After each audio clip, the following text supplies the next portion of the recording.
Very good afternoon and welcome. आप देख रहे हैं आज का बाजार जॉबिन बिजनेस के डिजिटल प्लेटफॉर्म पे। अगर बाजारों की चर्चा करें तो अभी भी कुछ खास नहीं हुआ बाजार में। तो it's lying where it was. कोई बॉयंसी नहीं, कोई अर्जेंसी नहीं। It's lying low. और इस समय जो है करीब करीब 83 पॉइंट्स डाउन निफ्टी कामकाज करते हुए, सेंसेक्स में 291 पॉइंट्स की गिरावट देखने को मिल रही है।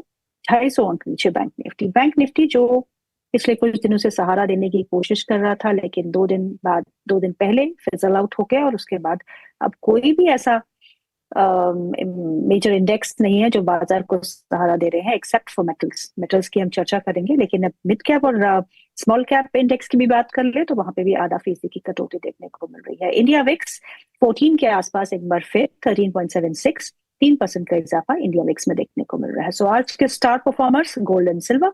Gold at all time high, silver at all time high, rupee at all time low. US markets at doing well. कल तो एक बार तो हमने तेज गिरावट देखी थी, लेकिन टैको ट्रेड बोलते हैं हम उसे, उसके चलते हुए एक अच्छा रिबाउंड भी हमने यूएस मार्केट्स में देखा, क्योंकि जीडीपी के नंबर्स अबव एस्टिमेट्स आए हैं 4.4% के आसपास, विच इज टू गुड। और हालांकि अगर हम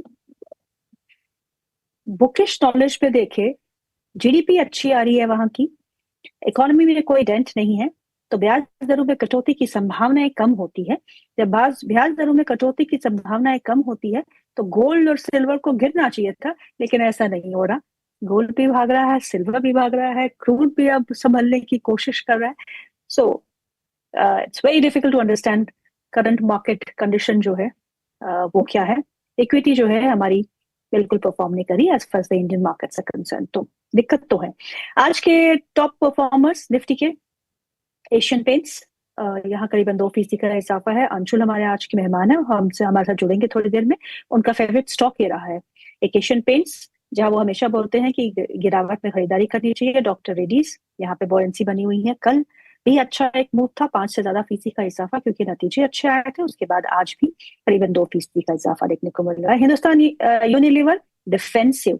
डिफेंसिव उसे बोलते हैं जब बाजार में कुछ नहीं बचता, मोमेंटम नहीं होता, तो हम डिफेंसिव में छुपने की कोशिश करते हैं। डिफेंसिव वो स्टॉक्स होते हैं जो ज्यादा गिरते नहीं, गिरते तो है पर ज्यादा नहीं गिरते। और क्योंकि एचयूएल चला ही नहीं, तो ऐसे मार्केट में एचयूएल चलना अब आपके स्क्रीन पे है, डे हाई पे कामकाज कर रहा है। हिंडाल्को मेटल स्पेस की बात की हमने, मेटल में तो बहुत पोएंसी बनी हुई है। आप कोई भी मेटल स्टॉक उठा के देखिए, टाटा स्टील को देखिएगा, वो भी आज करीबन 2% ऊपर है।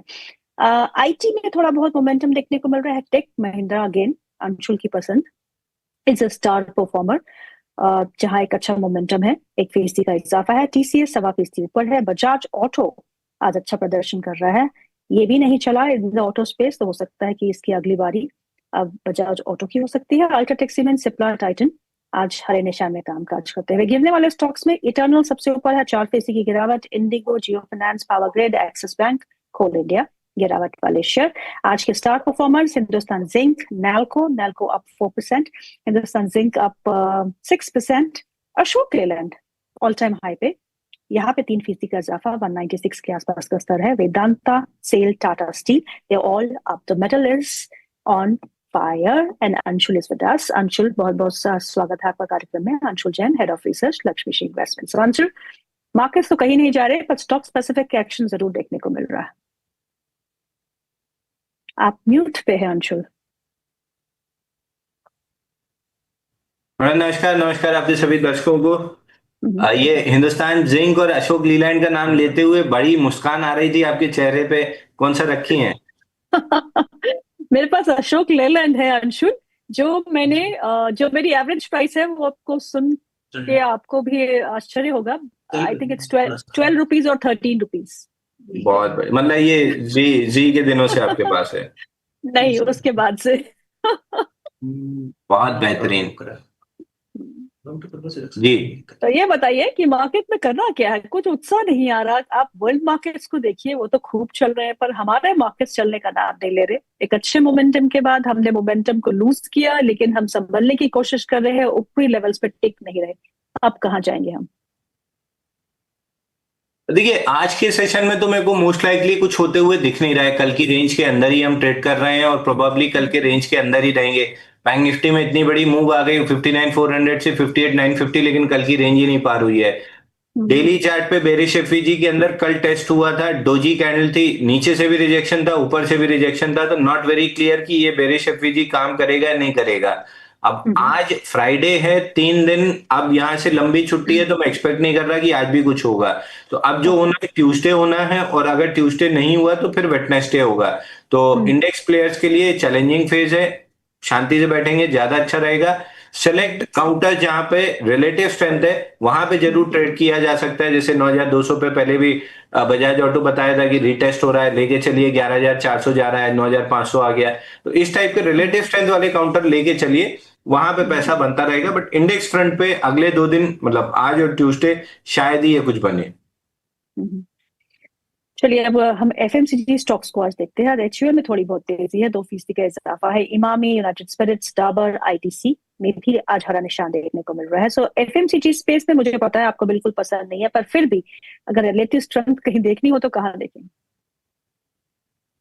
देखिए एफएमसीजी अब अगेन इकलौता डाबर ही बचता है, क्योंकि डाबर में छोटा सा कप कैंडल पैटर्न ब्रेकआउट है, तो इसके अलावा तो कुछ भी नहीं बनता है। मैं मगर फिर भी मैं डाबर को प्ले नहीं करूंगा। 530 के ऊपर ब्रेकआउट है, 560 570 जा सकता है, बट मैं नहीं प्ले करूंगा। एफएमसीजी इंडेक्स में जो 54,000 का ब्रेकडाउन है, 50,200 तक जाना है, 52,500 के पास खड़ा है, तो अभी भी 5-6% की डाउन साइड है। I would not touch FMCG counters. Reality आपने देखा ही है कि कैसे मुंह के बल गिरे हैं, तो मैं नहीं टच कर रहा जब तक इंडेक्स पे क्लियर कट अपट्रेंड नहीं दिख रहा है। ये एक्सपीरियंस अब तक सबको हो जाना चाहिए था कि इंडेक्स के अगेंस्ट अगर आप गए और इंडेक्स आपको ढूंढ ढूंढ के पकड़ पकड़ के मारेगा। मिड कैप स्मॉल कैप हमेशा मैंने कहा है 10 अबोव 20 होना बहुत जरूरी है अगर आप स्विंग ट्रेडिंग कर रहे हैं। 10 बिलो 20 चल रहा है, अब पूरा दिन निकल गया, एक बाइंग कॉल नहीं दे पाए हम ढंग से। पूरे दिन में नहीं, सुबह सुबह 4-5 निपटा देते थे। तो 10 बिलो 20 है, नहीं करना है। इंडेक्स के साथ मजाक नहीं। वो अगर ट्रेंड में है, 19-20 स्टॉक भी चल जाते हैं, वो ट्रेंड में नहीं है तो अच्छे अच्छे ब्रेकआउट भी पिट जाते हैं। तो अभी नहीं है तो शांति से बैठिए। नाल्को को देखिएगा, रुक नहीं रहा, थोड़ा बहुत करेक्शन बीच में आई थी, माइनर करेक्शन उसे हम कहेंगे, लेकिन एक बार फिर मोमेंटम पकड़े हुए हैं 4% ऊपर। हिंदुस्तान जिंक क्योंकि सिल्वर में तेजी है, 6% ऊपर आज कामकाज करते हुए 705। इन दोनों ही स्टॉक्स में क्या करना चाहिए? देखिए सिल्वर $99 की अपनी बात हुई थी, 99.395 का हाई बन चुका है। अब जितना जल्दी हो सके सिल्वर से, सिल्वर 20 से, सिल्वर ईटीएफ से निकल जाइए, नहीं फिर वही होगा कि बाइंग क्लाइमेक्स के बाद बैठे रह जाएंगे और रोते रह जाएंगे। या तो बाइंग क्लाइमेक्स कंफर्म होने का वेट करना है तो $84 पे, इतना आप नीचे फिर बेच नहीं पाएंगे। क्योंकि आपको पता हो ना पता हो, मुझे पता है, मैं आप लोगों को देख रहा हूं, आप रेलवे डिफेंस काउंटर छाती से लगा के अभी तक बैठे हैं, तो नहीं बेच पाएंगे 84 के नीचे। टॉप पे मिल रहा है मौका, 19-20 आखिरी की मूव छोड़ दीजिए, बेटर प्राइजेस पे एग्जिट कर लीजिए, एटलीस्ट स्केल करना स्टार्ट कर दीजिए। Same is with Hind zinc, Hind copper, ATR extension candle clearly visible है। धीरे धीरे या तो स्केल करना स्टार्ट कर दीजिए या निकल जाइए, क्योंकि यहां से जब मूव आएगी डाउन साइड में कम से कम 15 से 17% की तो कम से कम आएगी। और नाल्को में भी वही करना है। नैल्को में भी वही करना है। अगर नहीं करना है तो फिर ट्रेलिंग स्टॉप लॉस अब रिवाइज करके ₹353 का कर लेना चाहिए। बट कुछ भी करिए, या तो स्केल करिए या टाइट स्टॉप लॉस लगाइए, बैठे मत रहिए हाथ पे हाथ धरे। अशोक लेलैंड के स्टॉक को देखिएगा, 196 के आसपास कामकाज कर रहा है, करीबन 3% का इजाफा है, और बहुत सारी ब्रोकिंग हाउसेस का अपग्रेड भी है इस स्टॉक को लेके, तभी आज अच्छा खासा मोमेंटम है। अब इन लेवल्स पे क्या करेंगे? देखिए अशोक लीलैंड हमने बात भी किया था, 183 का ट्रेलिंग स्टॉप लॉस रहेगा, क्योंकि गैप वहीं पे है। और ₹200 का पहला टारगेट रहेगा, एक्सटेंड किया तो 205 तक जाएगा। फ्रेश बाइंग तो नहीं करनी है, अब 183 का ट्रेलिंग स्टॉप लॉस। और अगर थोड़ा सा रिस्क ले सकते हैं, थोड़ा डीपर स्टॉप लॉस लगा सकते हैं, तो 176 इज आइडियल स्टॉप लॉस। 183 तो एग्रेसिव स्टॉप लॉस है, जबरदस्ती वाला। आइडियल स्टॉप लॉस 176 का है, वो लगा सकते हैं, तो वो लगा के होल्ड कीजिए। नहीं तो थोड़ा थोड़ा करके अब माल छोड़ना बाजार में स्टार्ट कर देना चाहिए। बंधन बैंक के स्टॉक को देखिएगा, अंडर परफॉर्मर रहा है पूरे बैंकिंग स्पेस में, क्योंकि दिक्कतें थी। अब दिक्कतें I think worst is in the price, और आज एक अच्छा मोमेंटम है पोस्ट द अर्निंग्स। 7% के आसपास का इजाफा है, 151 152 के आसपास का लेवल है। क्या आप इस स्टॉक को बाय करेंगे अंशुल? 148 के नीचे 1 2 3 4 5 6 7 हफ्ते ट्रेड करने के बाद आज गैप के साथ निकाला है। वॉल्यूम राइज 578% है, 44.1 मिलियन का वॉल्यूम है। तो नीचे जितने वीक लॉन्ग्स एलिमिनेट हुए हैं अंडर वाटर है। एक ही झटके में गैप से 10 20 50 मूविंग एवरेज निकाल दिया है। ऊपर में 167 पे गैप है, प्रोबेबली उसको फिल करने जा रहा है। छोटा सा स्टॉप लॉस 148 के नीचे क्लोजिंग बेसिस पे लगाइए। गया तो 4 रुपए, आया तो 17-18 रुपए। तो इतनी रिस्क रिवॉर्ड बहुत बेहतरीन है। 1:3 से 1:2 ही चाहिए होती है हमको, उससे कई गुना ज्यादा है। ये रिस्क ले लेनी चाहिए, बट क्वांटिटी छोटी, risk no more than 0.5% of the capital होना चाहिए। एक जो स्टॉक आपको पसंद है एशियन पेंट्स, आप हमेशा इसकी बात करते हैं, बहुत समय तक चला नहीं, चला तो कंसोलिडेट किया, कंसोलिडेशन के बाद एक अच्छा मूव। अब इन लेवल्स पे क्या करेंगे? आज निफ्टी का टॉप गेनर। देखिए यहाँ पे कंसोलिडेशन इसलिए करना था क्योंकि वीकली पे जो गैप छूटा था नवंबर 2024 का, उसको ब्रीच किया था और वापस उसी गैप के अंदर आया है रीटेस्ट करने। तो जो लास्ट लॉन्ग्स रह गए थे वो भी एंटर करने लगे हैं। यहाँ से लेके 6-8 महीने छोड़ दीजिए, करीब करीब 3,3100 मिल जाएगा, और 1-1.5 साल छोड़े रहेंगे तो ऑल टाइम हाई भी पा जाएंगे। तो इनमें स्टॉप लॉस ऑफ लॉस वाला कॉन्सेप्ट होता नहीं, शांति से लिए ऑल टाइम हाई पे बेच लिए। एलएनटी में यही हुआ, टाइटन में यही हुआ, लगभग सभी लार्ज कैप में यही किया, तो इसमें भी यही करना चाहिए। वोल्टास में क्या करना चाहिए? वोल्टास आज 3% ऊपर है। कंजम्पशन स्टोरी आज थोड़ा बहुत बाजार में जो है अच्छा कामकाज कर रहे हैं। तो वोल्टास में कुछ लेना चाहिए या फिर it's just a move one should ignore? 10-15 हफ्ते का स्विंग लो, मतलब 1 2 3 4 5 6 7 8 9 10 11 12 हफ्ते का स्विंग लो फेल किया है। 1288 पे गैप के साथ ओपन लो की फॉर्मेशन है। 143% वॉल्यूम राइज है। 50 डे मूविंग एवरेज 1385 1395 की जोन है, वो निकला तो 1470 भी जा सकता है। बट जिस हिसाब से गर्मी की थीम फेल हुई थी और ओवरहेड सप्लाई बिल्ड है, मेरा कोई इंटरेस्ट नहीं है इसको लॉन्ग करने में। आई वेरी मच लाइक, जैसे बोलते हैं मेरा कोई इंटरेस्ट नहीं है इसको लॉन्ग करने में, तो अंशुल का कोई इतना इंटरेस्ट नहीं ओवरहेड है। सप्लाई है कि कहीं भी किस जगह ओवरहेड सप्लाई टेक ओवर करेगी आपको पता नहीं चलेगा। मतलब बचपन में अपार्टमेंट में वो खेलते थे हाइड एंड सीक, कौन आके धप्पा मारेगा पता भी नहीं चलेगा, और वो 10% नीचे हो जाएगा, मुंह देखते रह जाएंगे। चलिए अब फार्मा स्पेस की थोड़ी बहुत बात करते हैं। फार्मा स्पेस में हलचल बनी हुई है, लेकिन उतना मोमेंटम भी नहीं है, बट स्लोली एंड ग्रेजुअली सभी स्टॉक्स जो अच्छा प्रदर्शन कर रहे हैं। डॉक्टर रेड्डीज कल नतीजों के बाद एक अच्छा मूव, आज भी करीबन 2% ऊपर है। लॉरस लैब 1.5% ऊपर, सिप्ला में 1% का इजाफा है, और जायडस लाइफ में भी हरा निशान देखने को मिल रहा है। हालांकि अगर हम इंडेक्स की बात करें निफ्टी फार्मा में, तो majority are in the losing streak. Only 14 stocks है जहां पे लाल निशान देखने को मिल रहा है, और 6 ही ऐसे स्टॉक है जहां पे हरा निशान है। Pharma as a space, Anshul कैसी लगती है आपको? और फार्मा में ऐसा कोई स्टॉक जो आपको चार्ट्स पे काफी कंफर्टेबल लगता?